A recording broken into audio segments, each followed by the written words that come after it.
Donald J. Trump. Nice place. Wow. I've been hearing about this one. Great job. Great job. Thank you very much for being here. It's an honor and very important time in our country. A lot of things are happening, and I think when it all ends up, it's going to end up very good for everybody. It's an honor to be at Gateway Church with the Attorney General, our great Attorney General, William Barr. Thank you.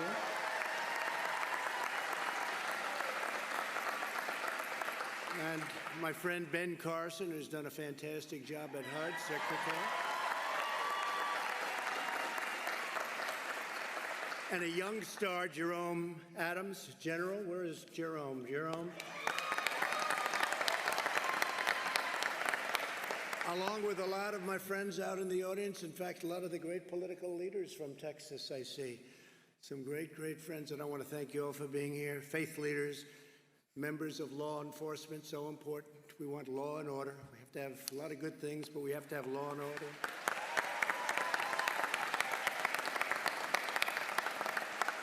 Got to have some strength. You have to have strength. You have to do what you have to do. And you look at Seattle. We just came in. We just see over the screen, and we've been hearing about it. Bill and I were talking about it. The law and order. Look at what happened in Seattle. They took over a big city, Seattle. It's a chunk of it, a big chunk. Can't happen. That couldn't happen here, I don't think, in the state of Texas, could it? I don't think so. I don't think so. So I want to thank Pastors Robert Morris and Steve Dullen. They're great people. Great people with a great reputation, I have to say that. Great reputation. And Gateway Church, the team has been incredible in hosting us. And I'd now like to ask Pastor Morris and Bishop Jackson to lead us in prayer. Thank you. Thank you. Lord, we need you. We need you at this time in our country. And I thank you for our president. I thank you, Lord, for our leaders. I thank you, thank you, thank you. I know in the Bible that when something was emphasized, it was repeated. Holy, holy, holy. Thank you, thank you, thank you. Lord, that we are about to bring tremendous progress to a problem that's been here for a long time. And I thank you for this administration. And Lord, we pray your blessings and your guidance today on this meeting. In Jesus' name. Jesus' name.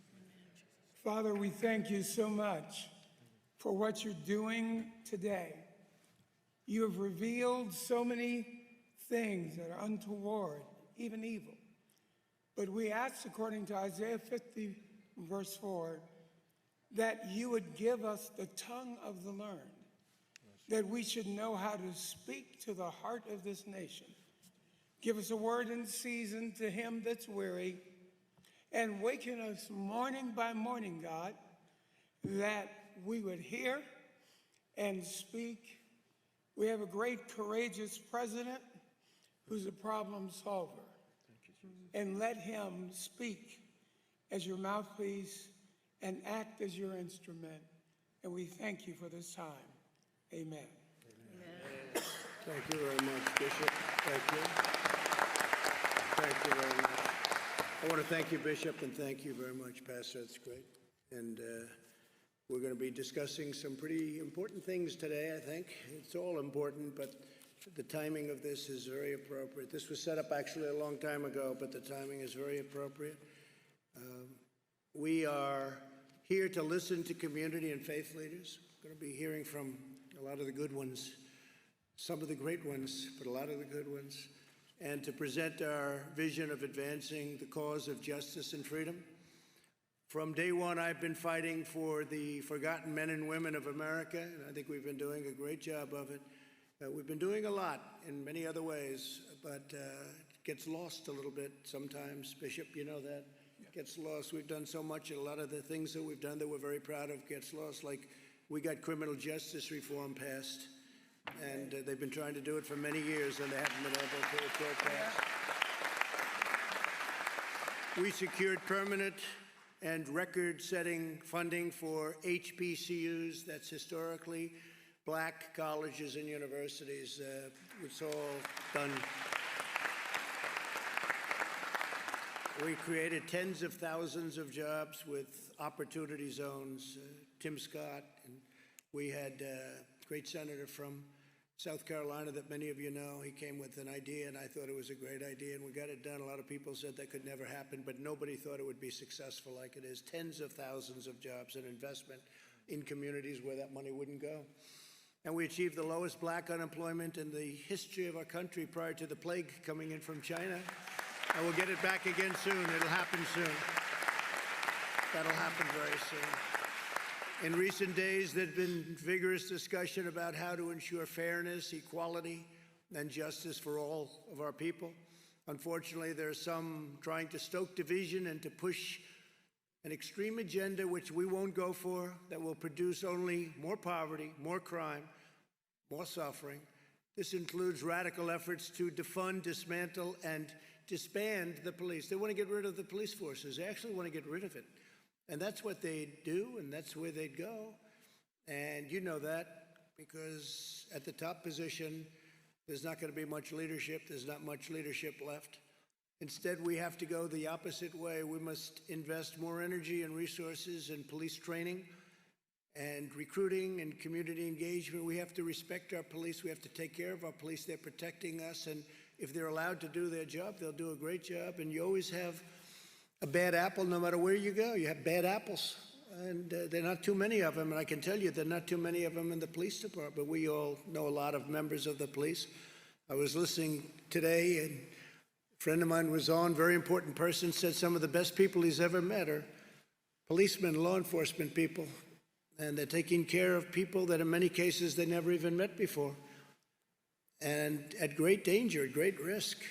They get shot for no reason whatsoever other than they're wearing blue. They get knifed. You saw that the other night. It was a horrible thing. But there is no opportunity without safety. In Chicago, 48 people were shot and 18 people were killed in one day, Sunday, May 31st. Think of that. 48 people shot, 18 people killed. You don't hear about it too much. Every child should be able to grow up in a safe community, free from violence and fear. They've taken a lot of the police protection away in Chicago, and they have great, great police in Chicago. I know Chicago very well, but they're not allowed to do what they can do better than anybody. They could do the job very easily. Americans are good and virtuous people. We have to work together to confront bigotry and prejudice wherever they appear, but we'll make no progress and heal no wounds by falsely labeling tens of millions of decent Americans as racist or bigots. We have to get everybody together. We have to be in the same path, I think, Pastor. If we don't do that, we have problems, and we'll do that. We'll do it. I think we're going to do it very easily. It'll go quickly, and it'll go very easily. We have so many different elements of strength in this country. We have such potential in this country. We have the greatest potential. We have the greatest country in the world. But we get off subject. We start thinking about things that don't matter or don't matter much. And the important things we don't even discuss. But we're here to discuss some very important things today. Politicians make false charges, and they're trying to distract from their own failed records. They have some very bad records. And these are usually the ones that cause the problems or can't solve the problems. These are the same politicians who shipped our jobs away and took tremendous advantage of all Americans, but African-American middle class. So much of that wealth and that money and those jobs went to China and other countries, and they get trapped. They get trapped. They get trapped in a government morass. They get trapped in bad government schools. So I'm going to be announcing 4 steps to build safety and opportunity and dignity. First, we're aggressively pursuing economic development in minority communities. We're doing it very powerfully. We've done it with opportunity zones, but we're going to go above that. At the heart of this effort is increasing access to capital for small businesses, and that's with minority owners in black communities. And we're going to get it done, and it should have been done a long time ago. It's been very difficult, very, very difficult for some people, been unfairly difficult. Second, we're confronting the healthcare disparities, including addressing chronic conditions and investing substantial sums in minority-serving medical institutions. We have medical institutions in some areas of our country that are a disgrace. I was going to say not up to standard. They're much worse than not up to standard. They're a disgrace. Take care of it. Third, we're working to finalize an executive order that will encourage police departments nationwide to meet the most current professional standards for the use of force, including tactics for de-escalation. Also, we'll encourage pilot programs that allow social workers to join certain law enforcement officers so that they work together. We'll take care of our police. We're not defunding police. If anything, we're going the other route. We're going to make sure that our police are well trained, perfectly trained, they have the best equipment. Yeah.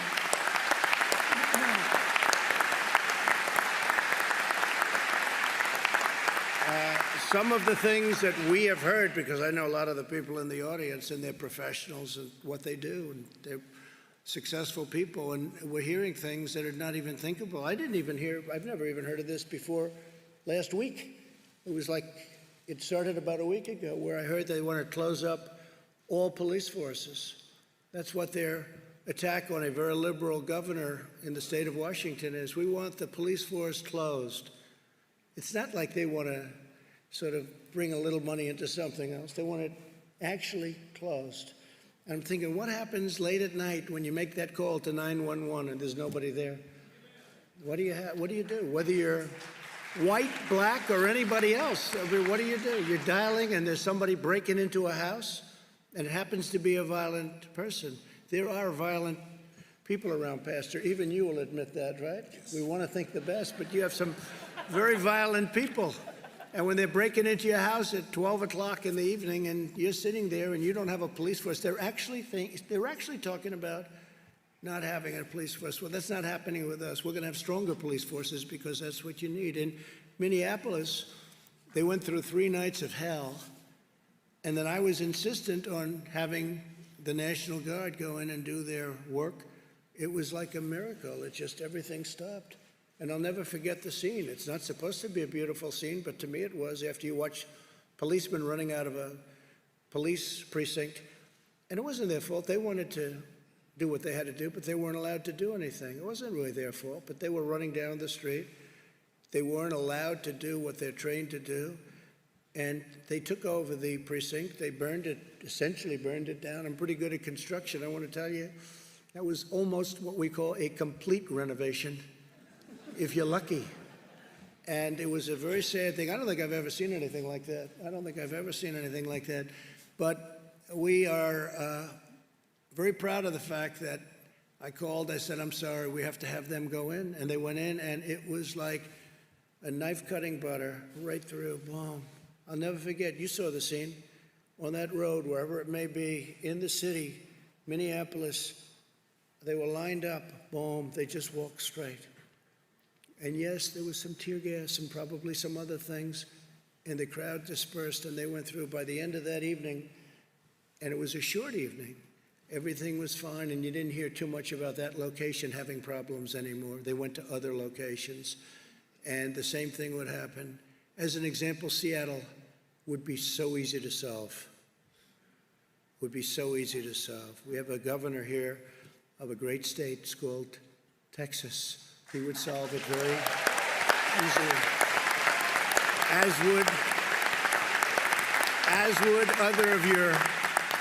would other of your political leaders, including your lieutenant governor. They would solve it very easily. A lot of it's common sense. I don't even think it's courage. I think it's probably more courageous the other way, because I wouldn't want to be doing it the other way. It's very unsafe. So I just want to tell you that we're working on a lot of different elements having to do with law, order, safety, comfort, control. But we want safety. We want compassion. We want everything. What happened 2 weeks ago was a disgrace when you see that. What happened on numerous occasions over the last 2 weeks, people were killed. A number of people were killed, and it was very, very terrible and very, very unfair. A number of them were police officers. And it was a very unfair situation. We don't want to see that. And with strength, you wouldn't even have that. They wouldn't be in a position to do the kind of damage that they've done. They've destroyed people. They've destroyed businesses. They've destroyed African-American owned small businesses that Hopefully they're going to come back. We're providing funding for a lot of small businesses, and hopefully we'll be able to get everybody online and get funding to be able to open up their stores and their small businesses again. But we're working to finalize an executive order that will encourage police departments nationwide to meet the most current professional standards of force. And that means force, but force with compassion. But if you're going to have to really do a job, if somebody's really bad, you're going to have to do it with real strength, real power. And I said, and people said, oh, I don't know if we like that expression. I said, we have to dominate the streets. You can't let that happen, what happened in New York City, the damage they've done. You have to dominate the streets. And I was criticized for that statement. I made the statements, we have to dominate the street. And they said, oh, that's such a terrible thing. Well, guess what? You know who dominated the streets? People that you don't want to dominate the streets. And look at the damage they did. So I'll stick with that. And I think most of the people in this room, maybe every person in this room will stick with that. And we're doing it with compassion. If you think about it, we're dominating the street with compassion because we're saving lives and we're saving businesses. We're saving families from being wiped out after working hard for 20 and 30 years. I saw the one woman, she worked 35 years building a store, and in one night it was totally wiped out. It's terrible. And fourth, we're renewing our call on Congress to finally enact school choice now. School choice is a big deal. Because access to education is the civil rights issue of our time, and I've heard that for the last, I would say, year, but it really is. It's the civil rights issue of our time.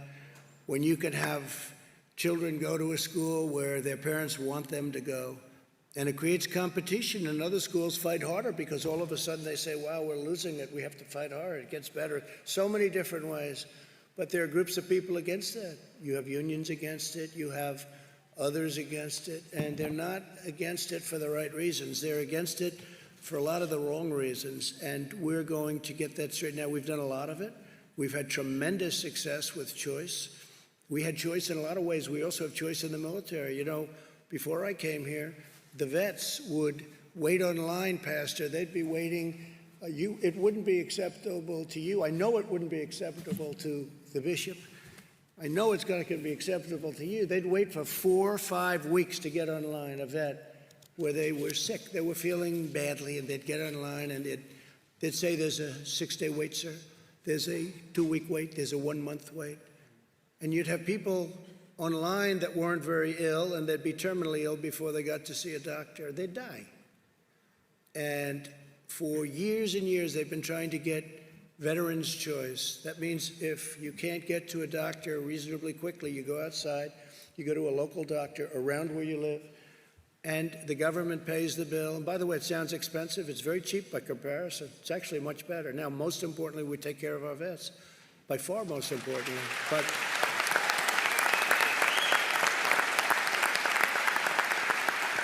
But it's one of those many cases where it's actually less costly and better. Sometimes you'll see a building, it costs less money than another building that costs more because the one that built the one that costs more, this one looks better. The one that's cheaper, it looks better. They say, how much more did you spend for that building? Actually, we spent less. You can do that.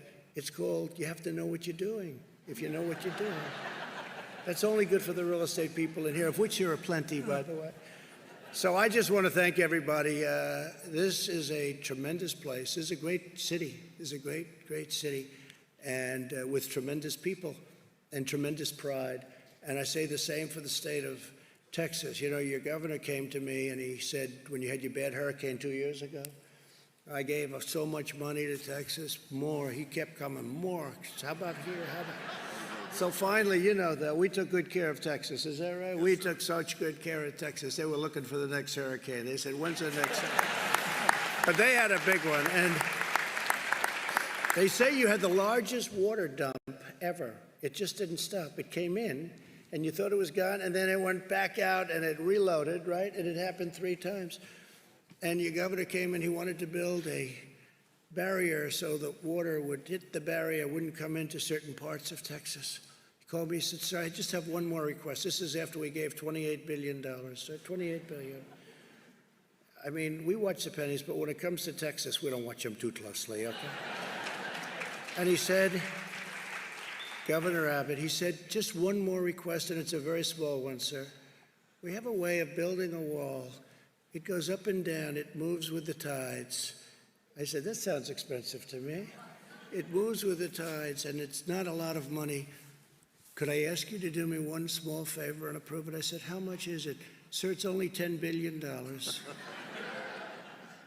And I said, start working on it, right? I said, start working on it, because we can do things to get rid of those. You get hit pretty hard here. They get hit pretty hard here, don't they? Were you affected very much when you had, during the hurricanes itself? We had a lot of people who were displaced that came to this area. Yeah. Well, we took good care of everybody. So I just want to say this is one of my favorite places. I know we're doing very well here. During the last process, they kept saying that Texas is too close to call. And friends of mine in Texas say, it's not too close to call. You're going to win in a landslide. And I said, well, they keep saying.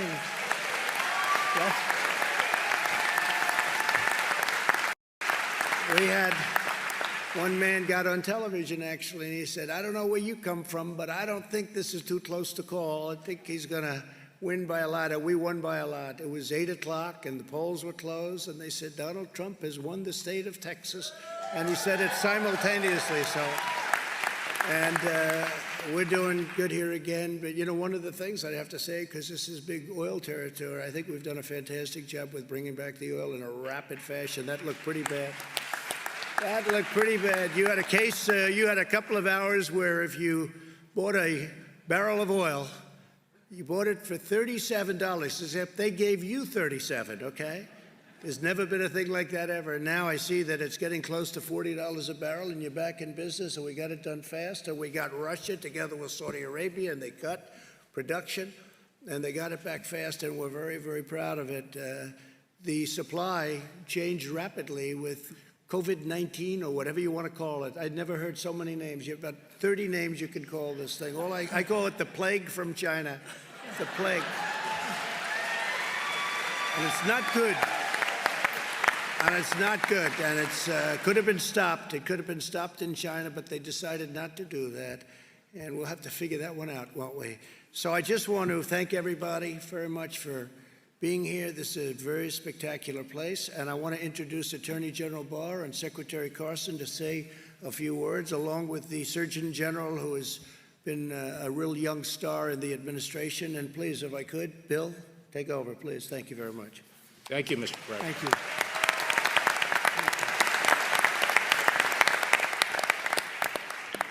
Thank you, Mr. President, and thank you for convening this discussion. And I'd like to thank the many impressive leaders, civic leaders, religious leaders, and colleagues from law enforcement who are here. That ghastly spectacle in Minneapolis was really jarring to the whole nation, and it forced us to confront and think about, reflect on longstanding issues in our nation.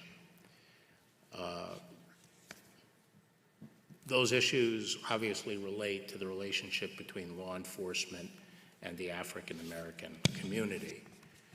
But just to step back a little and take a broader view initially, I've been thinking about how do we achieve the full American dream for all communities, African American communities, all communities.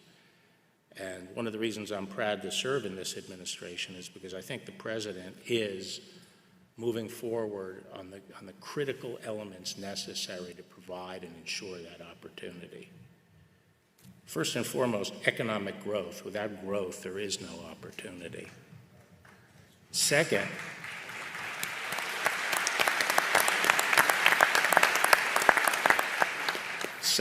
education.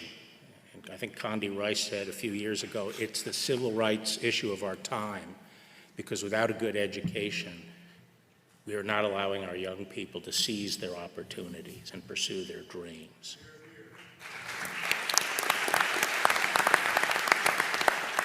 And as the President mentioned, it's only by empowering parents and giving them the power to choose the education for their children that we're ever going to be able to obtain that. Third, I think, is moral discipline. And our young people, they have to have the discipline to seize the opportunity, to make momentary sacrifices for later gain. And traditionally, that has come, and people can find it perhaps from many sources, but traditionally that has come from religion, which our founders believed was the foundation of our republic.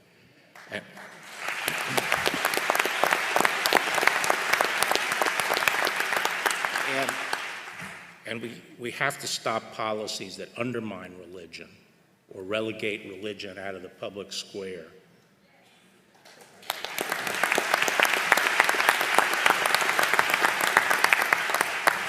But now I get to my job, which is safety. Without safety, you cannot have progress. You can't have a life, a decent life in a community. And, you know, this was struck home to me 30 years ago when I visited Trenton when I was Attorney General last time, and I went to a small barber shop in an African-American neighborhood. And there were people there in their 60s and 70s, and they said, "Mr. Barr, we're in our golden years, and we are living behind bars. Look down the street. All the bars are on our windows, and the criminals run free on the street." Now, we've made a lot of progress since then. The crime rate has been cut in half. And a big part of that has been improvement in policing and the progress we've made in policing. And yes, the progress that police departments have made in building relationships with the community. I think law enforcement has understood for a long time that there is distrust in the African American community toward the law enforcement system. And when you reflect on our history, you could understand why. Because for most of our history, just up until the last 60 years, the institutions in this country, the laws and the institutions were explicitly discriminatory. There was not equal protection of the law, by law. And it's only been since Jim Crow that our laws have been changed to provide for equal justice. And what we've had really since, and so the civil rights effort up until that time was to tear down institutions. But I don't think now is the time to be tearing down our institutions, because we've been on a march for the last 50 years of reforming our institutions. And we don't need to tear them down. We have to be mature about this, and when we see problems, we have to redouble our efforts to reform our institutions and make sure they're in sync with our values. And I don't think anyone who's honest would deny that we've made a lot of progress in policing over the last 50 years. And in fact, you know, one of the things about this episode in Minneapolis was how fast both the state and federal law enforcement responded to dealing with that action. So I think that while we saw something very bad, it has helped perhaps galvanize the will of the country to bring good out of that. And we can't let that incident obscure the fact that progress has been made, that policemen are by and large, by overwhelming majority, good, decent people who care about their community and put their lives on the line for us, their neighbors.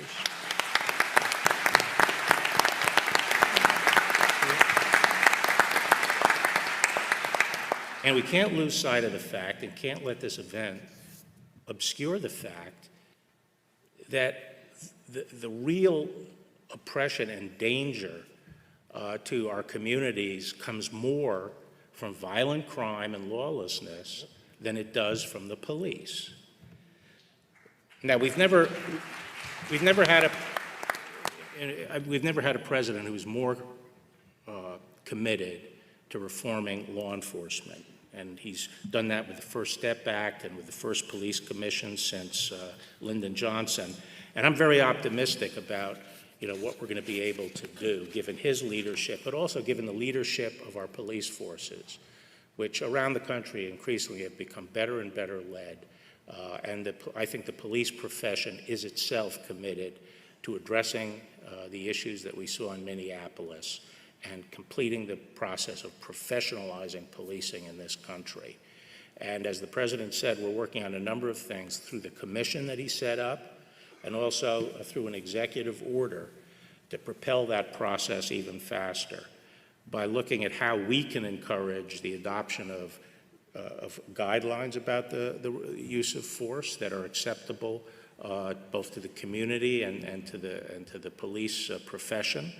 but also to encourage certification of police forces, and also through such activities as increasing grants to encourage the use of co-responders. More and more our police are being asked to deal with problems that hasn't previously been the problem of law enforcement.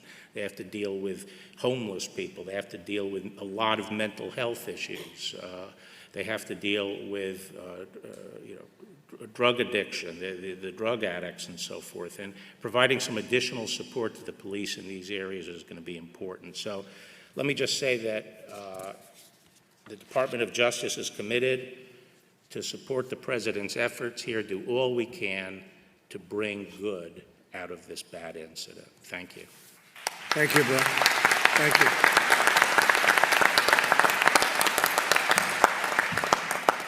Surgeon General, please, go ahead.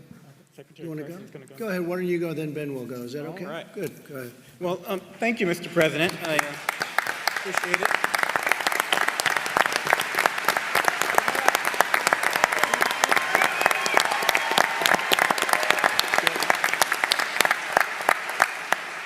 Thank you, everyone, for coming today. Thank you to the panelists. I just want to start off by saying that many people across the country and across the great state of Texas are hurting right now due to the tragedy that occurred to George Floyd. And I just want to extend my condolences to the Floyd family and to the entire Texas community, because I know that you all live together, you work together, you play together, and you hurt together here in Texas. And so I want you to know that I feel that for you.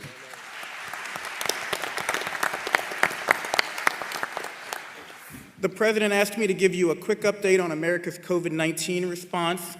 Thanks to cooperation with state and local partners, we're making progress against the virus. We are, and towards a safe reopening.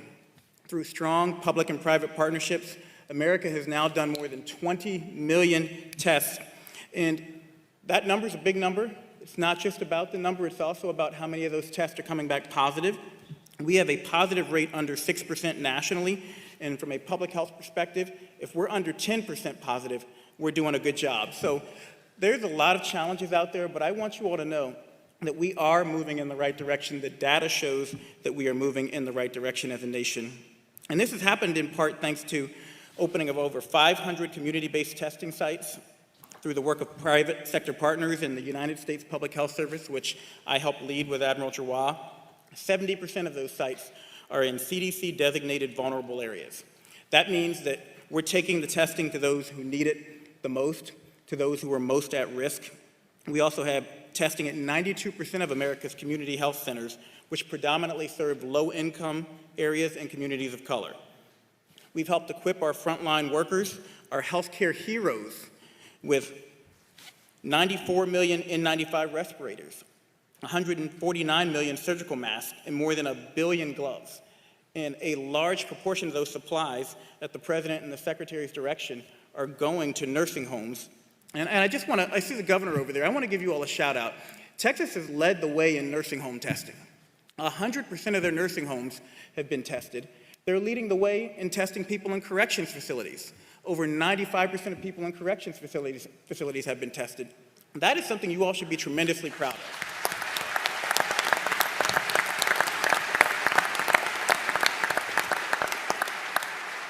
And these efforts have allowed states to proceed with a safe reopening while we work with states to monitor the incoming data. We know we're going to have clusters while we respond to spikes, and we adjust policies as needed. But I want you to know that safe reopening is crucial for other areas in health too. We need Americans to be able to return to cancer screenings. My wife just finished cancer treatment. If she'd had to wait 6 months to get her cancer screen, she might not be here today. We need people to get their surgeries. We need people to get their vaccinations. 4.2 million children are behind on vaccinations now because of the COVID closures. We know every 1% increase in unemployment equates to a 1.3% increase in suicides. 1.3% increase in suicides. So we want to reopen safely. We also have to remember that being shut down has health consequences beyond COVID. We know that being out of school is bad for your health. We need to get our kids back in school safely.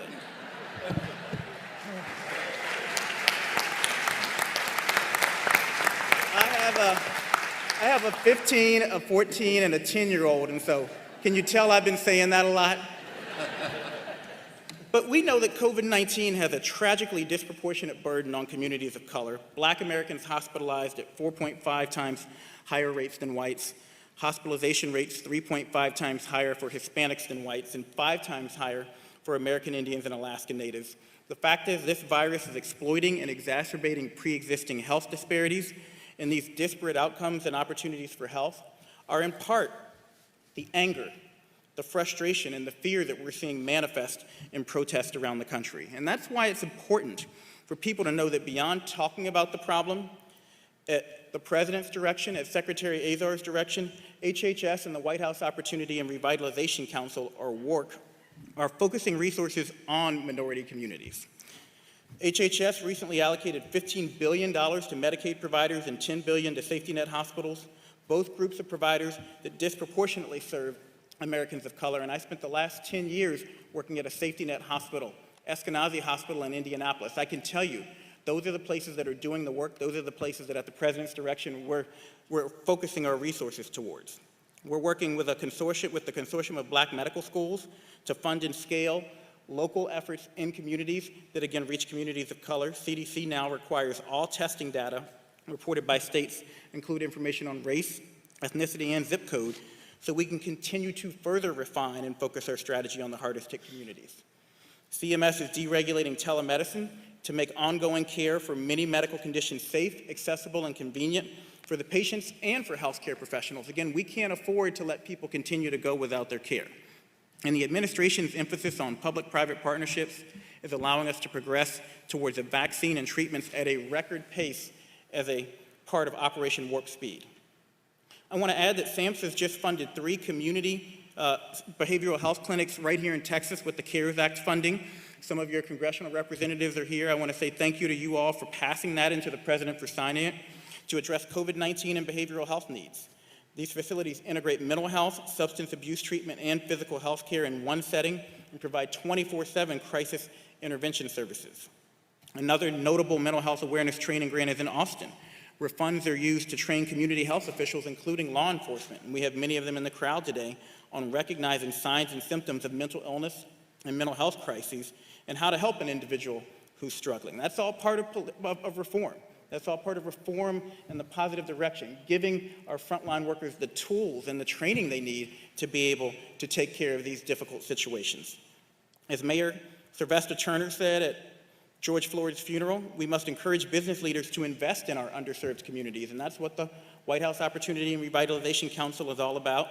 I have an upcoming Surgeon General's report on community health and economic prosperity, which aims to mobilize businesses to invest deeply and over time in the health of their communities.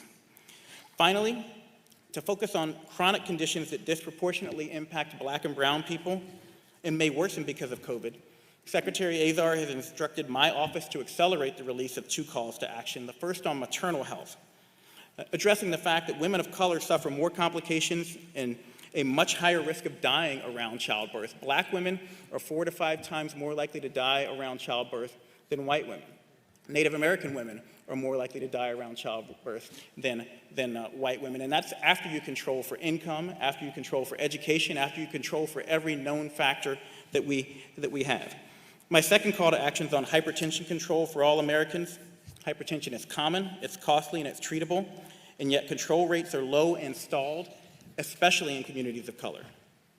So I just want to close by saying that as we reopen, the basic public health recommendations we've emphasized remain important.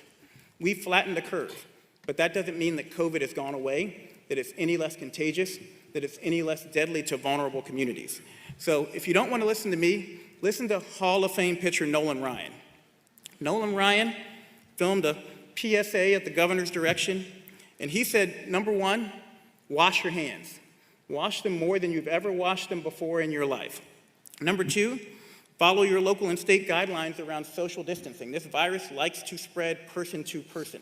So the more we can keep distance between people, especially people we don't know, the harder it is for this virus to transmit. And number 3, This isn't me speaking, this is Nolan Ryan, Hall of Fame pitcher here.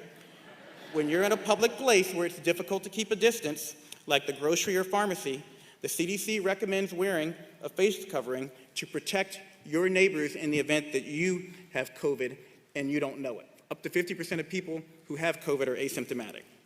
So thanks to the hard work of so many healthcare and public health professionals and the commitment of the American people, I want to reiterate, because you don't hear this enough, that we are making huge progress in the fight against COVID-19. And as a member of the task force, I can tell you that we frequently talk about the great work Texas has been doing up until this point to keep the people of Texas safe, to keep the most vulnerable members of their community safe. And with every American's help, with your help, Texas, we'll keep making progress. We're going to beat this virus. And thank you for the opportunity, Mr. President. Thank you, Texas. Thank you very much, Surgeon General. Thank you.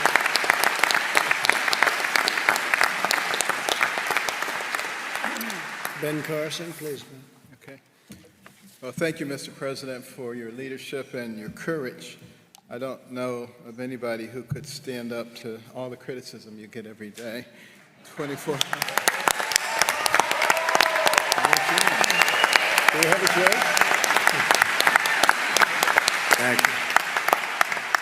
You know, our nation is continuing a path of renewal and recovery from the coronavirus pandemic.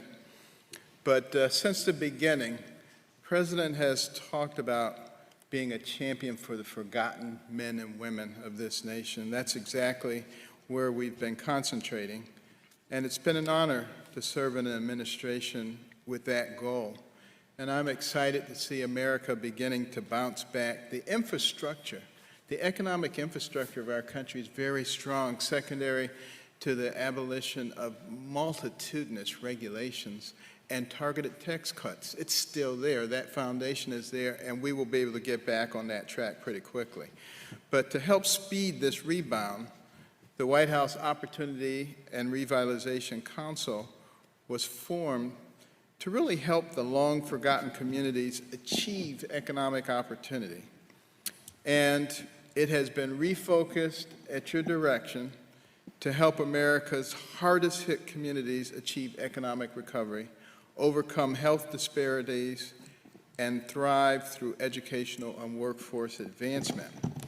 Now, to stimulate economic development and entrepreneurship, the Council has worked to set aside additional payment protection funding for our nation's low-income minority communities and provided technical support to help these communities to access this funding. They have stated that during the first round, the money wasn't getting to them.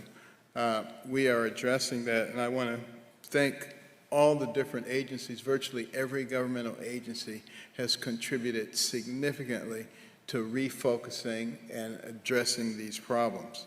The groundbreaking initiative known as Opportunity Zones, which encourages long-term investment in the forgotten communities, will also be expanded to include more of the underserved areas. Another major initiative, improving health and public safety, comes with several administrative and legislative proposals. For example, we believe both telemedicine and increased use of mobile care can be major catalysts in our mission to overcome health disparities in underserved communities. Those are things that can actually be done very rapidly to bring health care to people who've previously been neglected.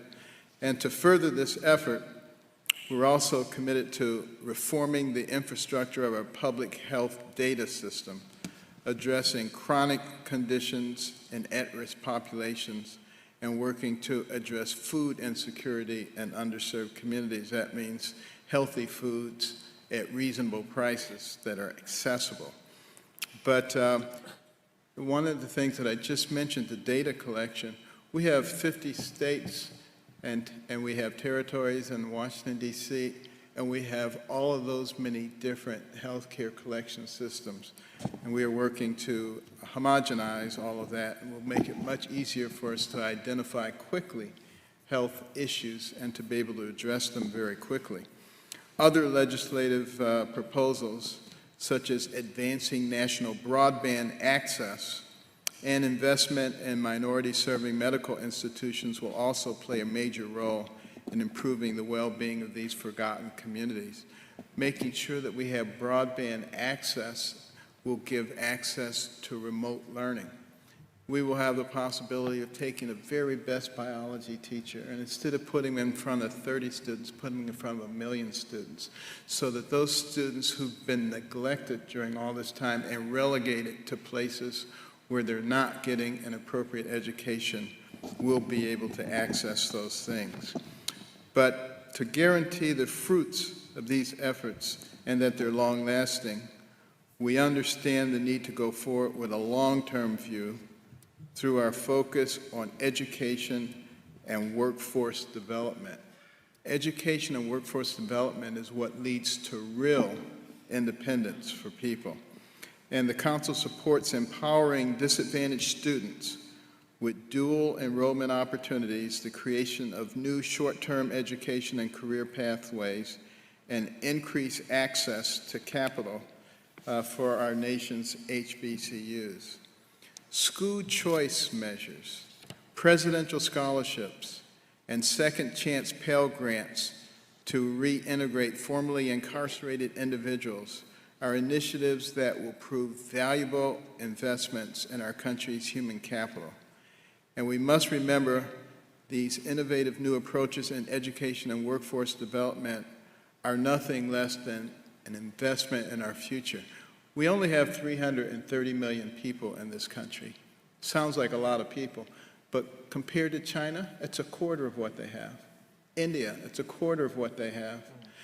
And we have to compete with them in the future. So we need to develop all of our people.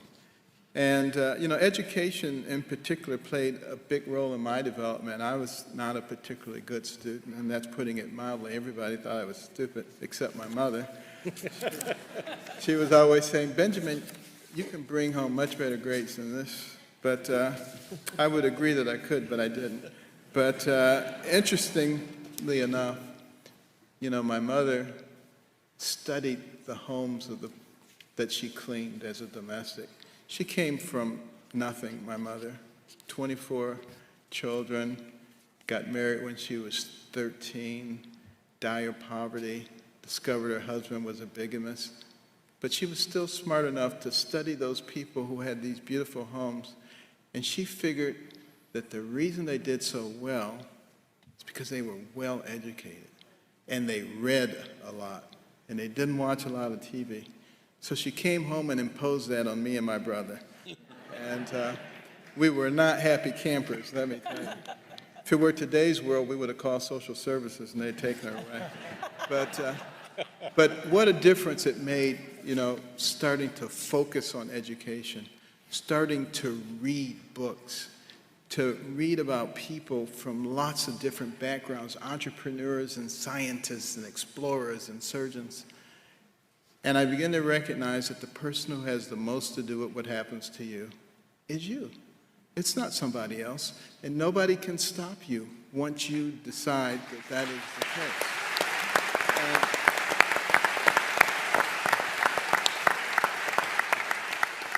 And that's why with the council, there is so much emphasis on education, because it doesn't matter where you came from. You get a good education and you write your own ticket.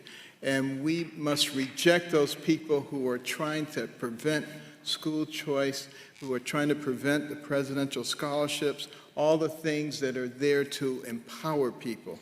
And you will see a lot of that coming out of this administration. And, these investments in innovation give me a tremendous amount of hope for the future of this nation. Mr. President, under your leadership, I'm confident that the American people will emerge stronger from this pandemic and more determined than ever. And we, the people, will recognize, despite all the forces to the contrary, that we are not each other's enemies. And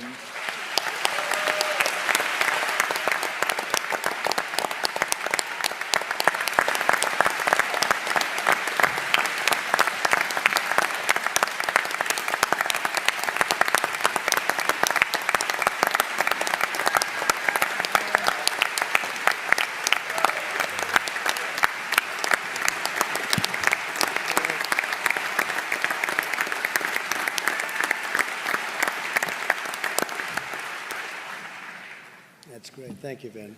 Well, that was pretty good. Standing O for Ben. He's used to that. He's used to it.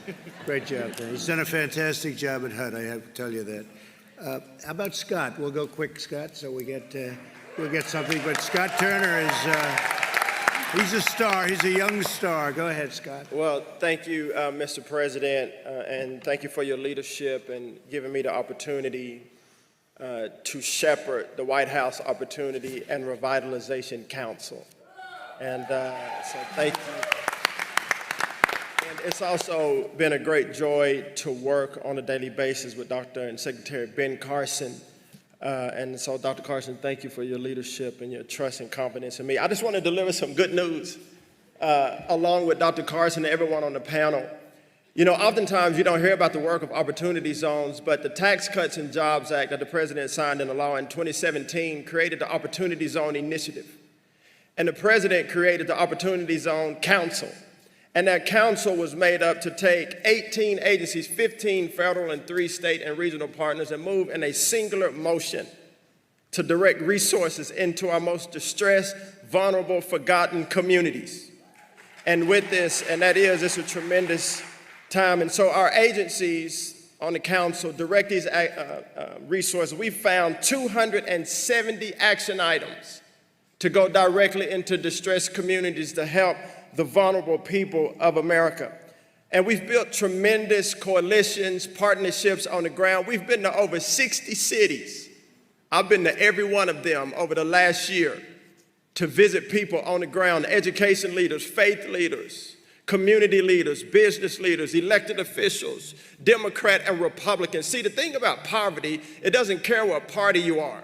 The thing about revitalization, it doesn't care what party you are. We're coming together as a people for the good of the community. And oftentimes you may not hear about this, but we sit at convenings such as this with all of these stakeholders at one table to have the hard conversations. What is the pain of the community? Why is the community distressed? And what can we do together, both black and white, Democrat and Republican, come together for the good of this community, for long-term sustainability, for generational impact. And because of that, because of these partnerships, because of this collaboration together, and many people all at this table have been working together to bring about generational impact. So long after we're gone and history tells the story, the Opportunity Zones is more than just a program. It's more than just a concept. It is a mission that is to outlast all of us. And I tell you that as you're here, because a lot of times people see a government program as just a check the box. This is not a government program. This is built from the grassroots, from the bottom up, to affect the people in America.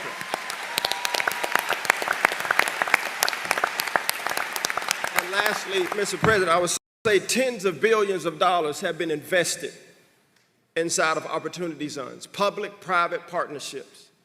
Erie, Pennsylvania, St. Louis, Missouri, West Dallas, right here in my great home state of Texas, and other across the nation, much money coming into our distressed communities.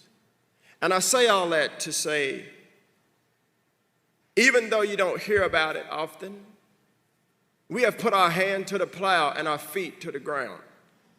And all of these things were done prior to COVID.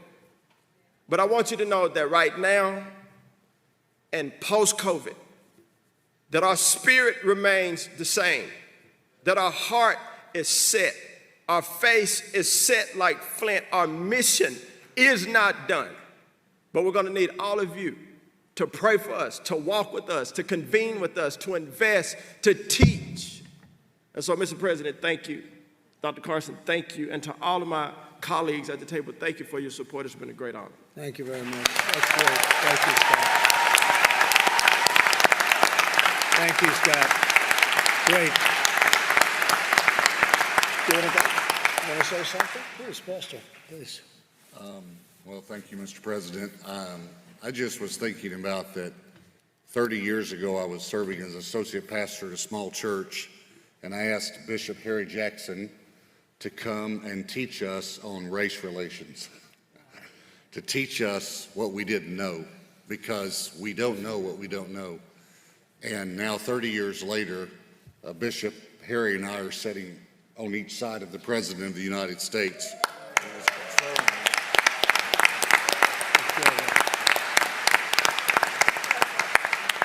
He is concerned about healing a problem that we've had in our nation for a long time, but not just addressing one part of the problem, but housing. We have the Secretary of Housing, Education, Justice here. Attorney General Barr, thank you for being here. Thank you, our great governor, Governor Abbott. And I believe that we're going to work together and we're going to see freedom and justice for all in America. Thank you, Mr. President. Thank you very much. I appreciate it. Thank you very much. Great job you do here, too. Great job. Jack, go ahead, please. Thank you, Mr. President. Thank you, Pastor Morris, for offering your church. I think right now, like any other time in our nation's history, we need God.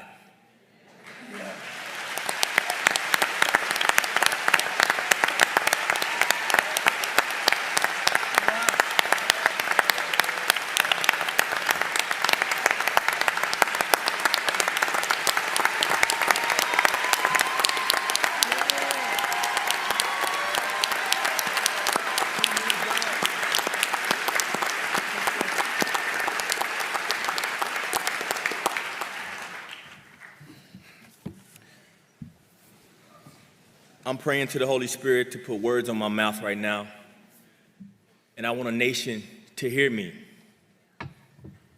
We need the fear of God.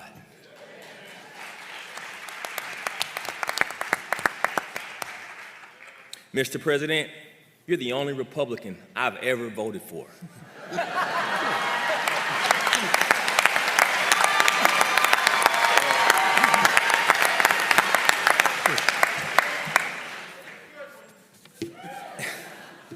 And I don't just say that to make you feel good. Honestly, that's not my goal, man. I'm saying that because you stood up for the word of God.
We are not as divided as our politics suggest.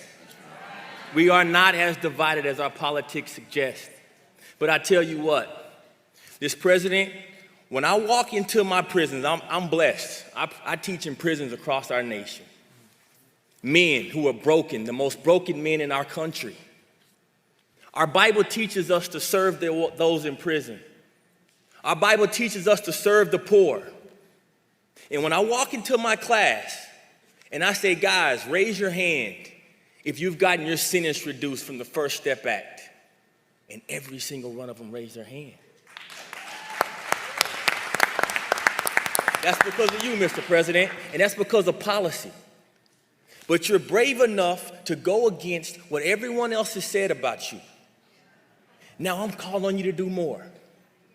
We have a real issue in our country, and the root of it, let's not get our eye off the enemy. The root of it is fatherlessness. Our kids don't have fathers. Attorney A.G. Barr, you said it earlier. You talked about pulling God out. Do we talk about education? Well, 71% of those kids that drop out of high school don't have a father in the house. We talk about criminal justice reform. You're 5 times more likely to go to prison or have a run-in with the police department if you don't have a father in the house. We talk about health care. You're 4 times more likely to live in poverty if you don't have a father in the house, which means you're going to be sicker. We don't have to keep looking for the problem when we see it. Now it's time for Americans of all color. I'm calling on my white brothers and sisters. I'm calling on my Spanish brothers and sisters. Get out of your bubbles. Go into the communities that are underserved, and let's do what Jesus told us to do.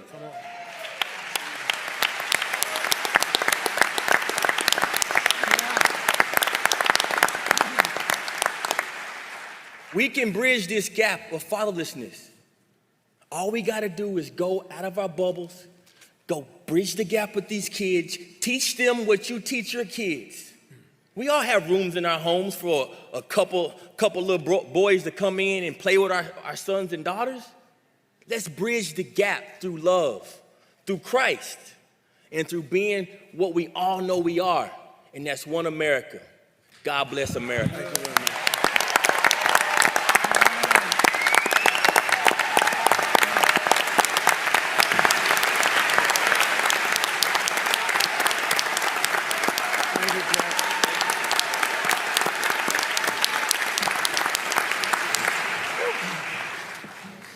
Anybody like to speak, please?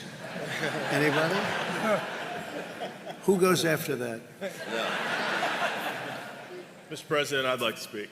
My name is Will Douglas. I'm the owner of, thank you, the owner of Crimson Care Pharmacy Group here in Dallas, Texas, and I'm also a Republican nominee for state representative here in Texas. Yeah. First of all, I just want to thank your administration as well as Congress for getting the PPP loans. I'm speaking on behalf of my pharmacies as well as a dozen or so other pharmacies here in the state of Texas that benefited from those. Because of the PPP loans, I was able to not have to let any of my employees go.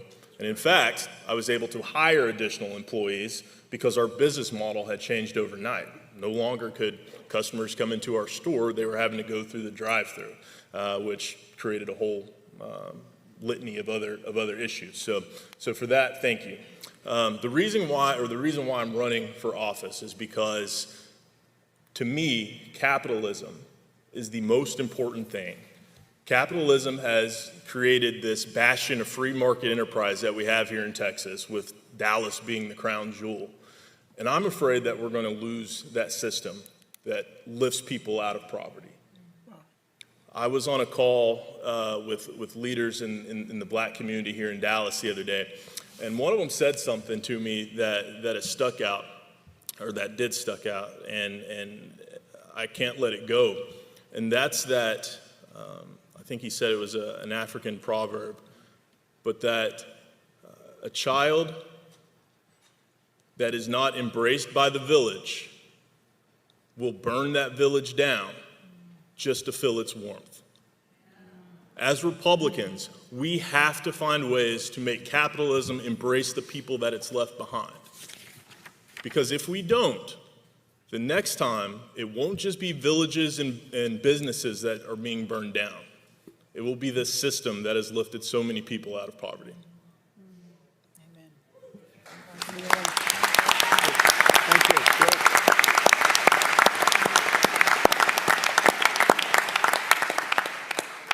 So, Mr. President, I'll be short. I just was going to say that thank you so much for your leadership, and I think the infrastructure that you presented today is going to help a lot of people. It's going to touch businesses like William.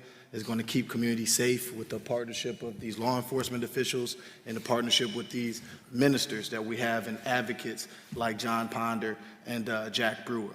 And so over the next couple of weeks, I think the American people look forward to seeing the wealth of executive orders that you're going to issue on justice and on economic empowerment, as well as legislative asks that we're going to make to the Hill.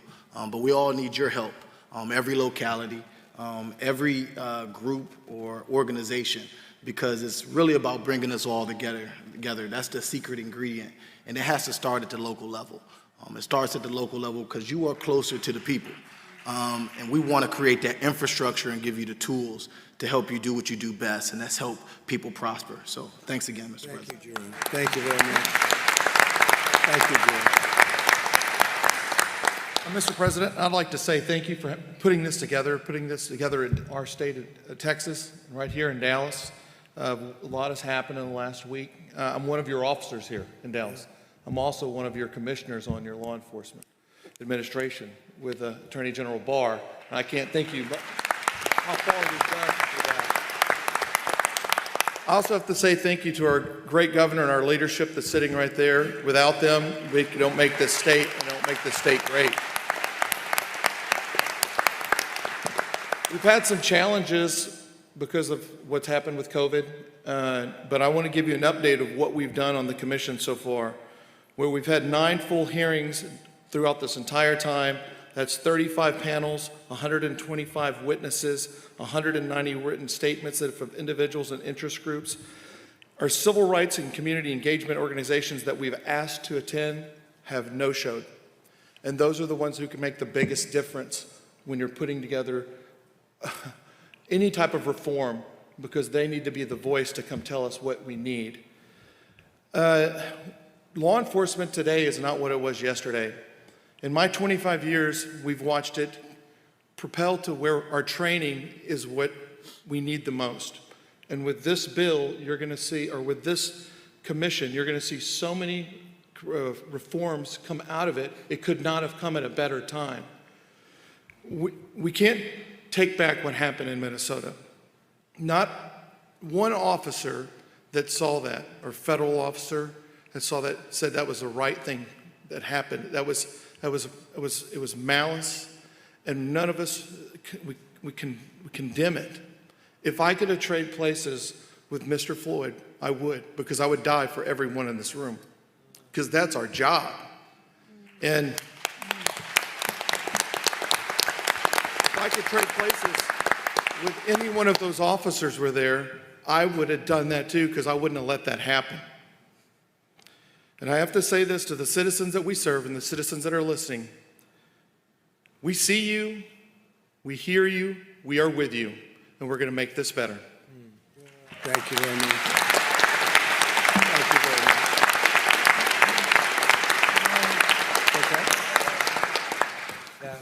Mr. President, I just want to thank you for your leadership.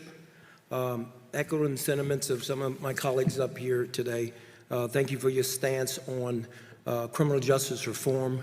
Thank you for not forgetting about the forgotten people. Thank you for your commitment and your support to the men and women of law enforcement in this country, and it is so very important. My name is John Ponder. I'm the CEO of a ministry called Hope for Prisoners. And what Hope for Prisoners does is we work with men, women, and young adults that are exiting different arenas of our judicial system to provide the supportive services to help them to be able to successfully reintegrate back into their home, back into the workplace, and ultimately back into the community.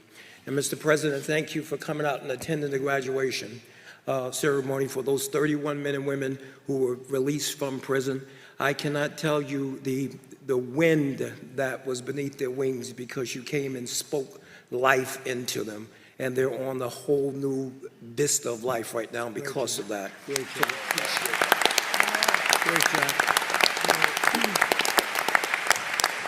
One of the huge components, this is why I'm so supportive of your stance on law enforcement, because one of the key components to this reentry mechanism that we built up is our partnership with the police. Our local sheriff in Las Vegas, Nevada, has given us close to 100 volunteer police officers that are mentoring and training men and women coming home from the prison system. And sir, never before in the history of reentry Nowhere on this planet to this magnitude have the men and women from law enforcement come alongside formerly incarcerated folks and help them to successfully reintegrate back into the community. That is just further evidence that we serve a gigantic God that wants to bridge the gaps. And in that's why that is so important, because what God wants to do, the Bible calls it the repairer of the breach. See, in communities across our country, there's such a disconnect between law enforcement and people from this segment of the population. But when we're able to come up with very creative ways to bring folks together, because if you think about it, all across the country, that in that disconnect, people do not trust police. Do you know why? Because they're not in relationship with them. And in what relationship could you ever have trust unless it's life rubbing up against life in the spirit of complete transparency, that we have more in common than we have differences. And out of that transparency builds the relationship, and out of that relationship, it gets established trust. It is something that second chance employers have absolutely fallen in love with. When you can tell the employer that the person that just came home from prison, that the mentor is a captain of the Las Vegas Metropolitan Police Department, that begins to just open doors. So I thank you for that. Looking so very forward to the direction that we're going. And on behalf of the men and women who are incarcerated right now in our prison system across the country, thank you for creating that atmosphere for them on the inside. But I know that you have dug the trenches to create an atmosphere for them once they get released. So I thank you for that. Thank you, John. Very nice. Thank you very much. Very nice. Great job you're doing, John. Great job. Please. Thank you, Mr. President, for putting this together today. I've learned so much from these men and women on this stage. I really appreciate that. Thank you for, my name's Dr. Robin Armstrong, and I'm a physician, and I've had an opportunity to treat many patients with the plague from China, and it's been, and with the COVID-19, and so we've had a lot of opportunity. Thank you so much for breaking down some of the regulatory barriers in the FDA to allow us to use medications like hydroxychloroquine,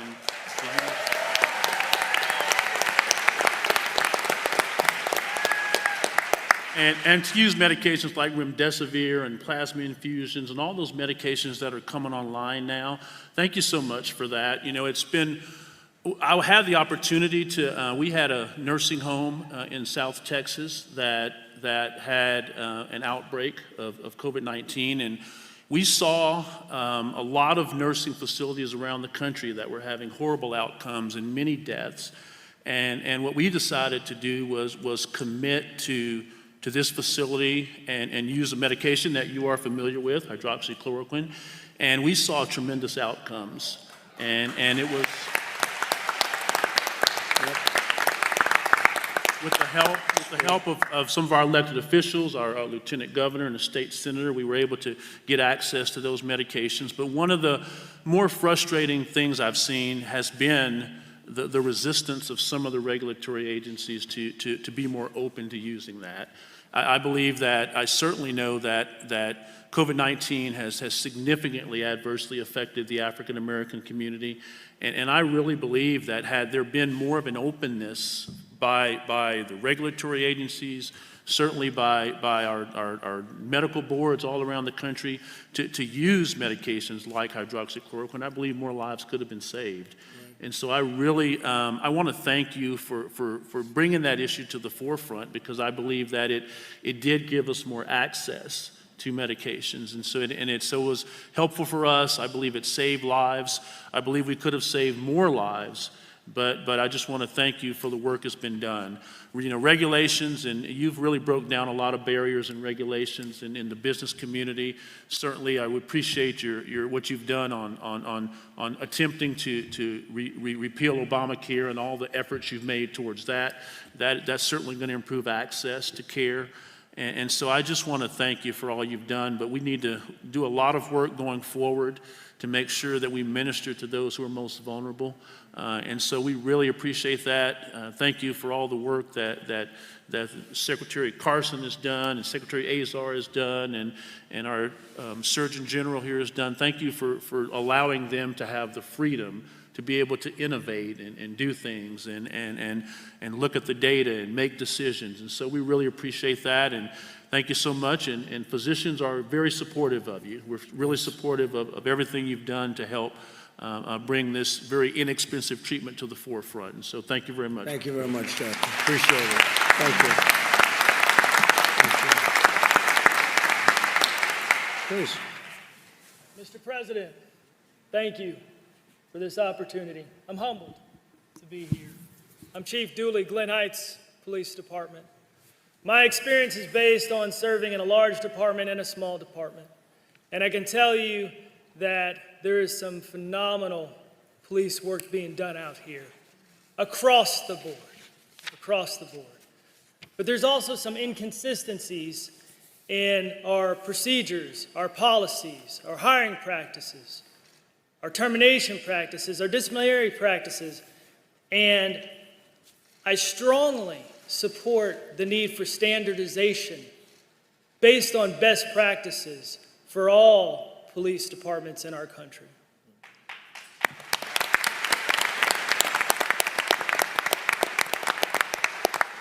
I thank the President for his foresight for making these things come to happen. I know they're coming, and we need it.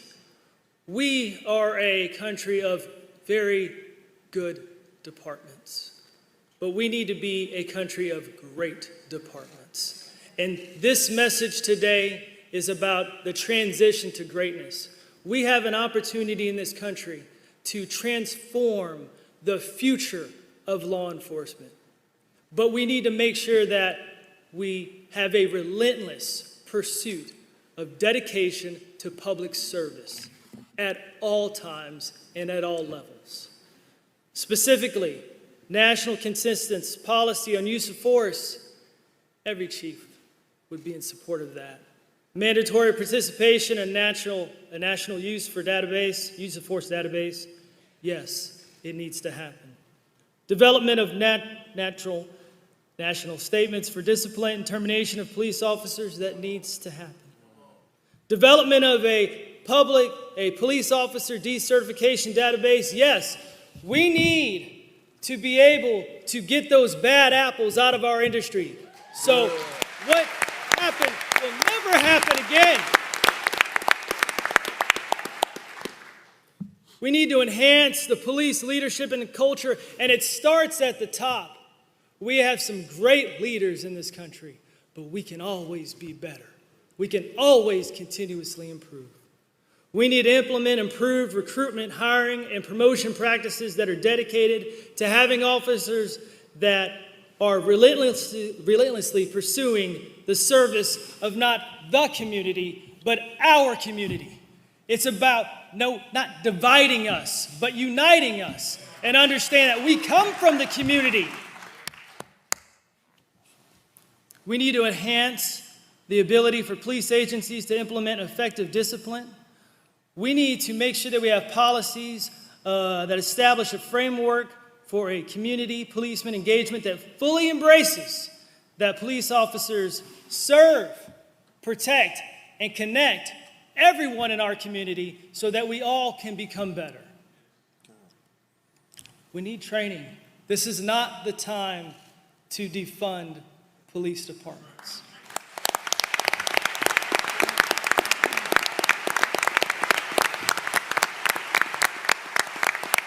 When an organization or a business is struggling to be better, now is not the time to take away those resources. You provide them, and you hold them accountable, and you set expectations, and you manage them so they can be better. That's what you do. We need more training. We need more specific training that's dedicated to service of those that everyone we interact with on a daily basis, those that are homeless, those that suffer from mental illness, those that need food Okay, we need the training to be able to connect those people we interact with those that can provide those services. That's what we need in this country. I want to end with just these few thoughts. I have a very simple saying to my officers that we serve, protect, and connect. And together is better. And as I look around this room, I know that together we will become better and we will take this country to great levels under the leadership of Donald Trump. Thank you, Chief. Thank you.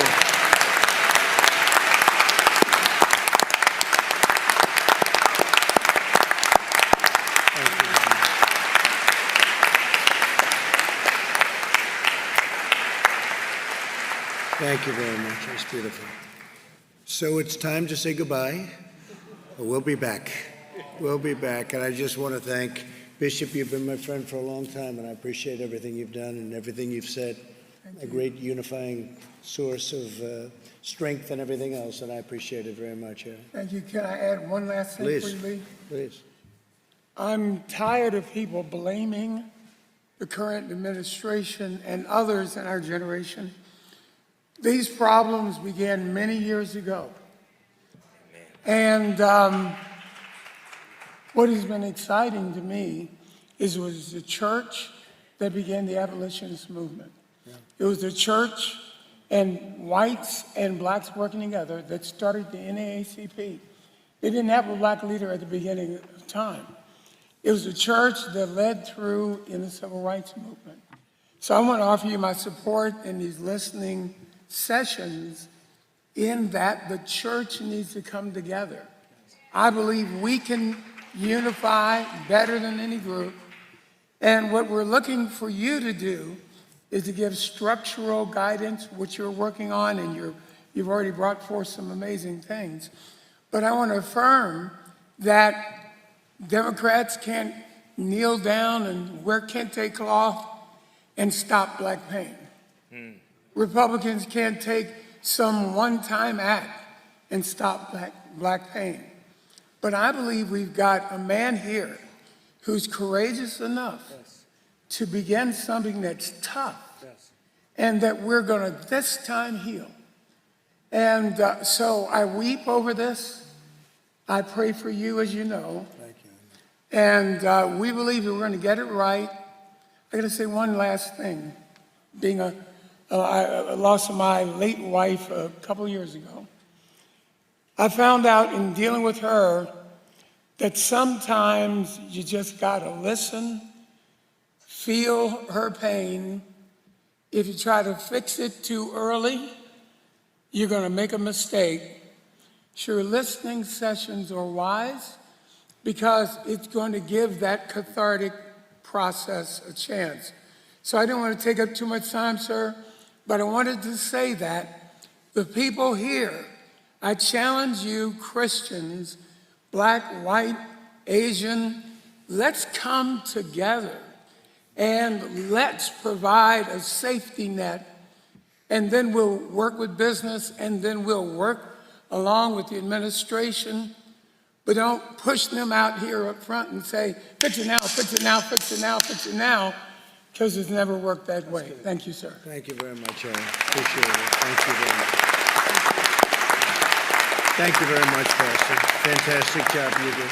Thank you, everybody. Thank you very much. Thank you.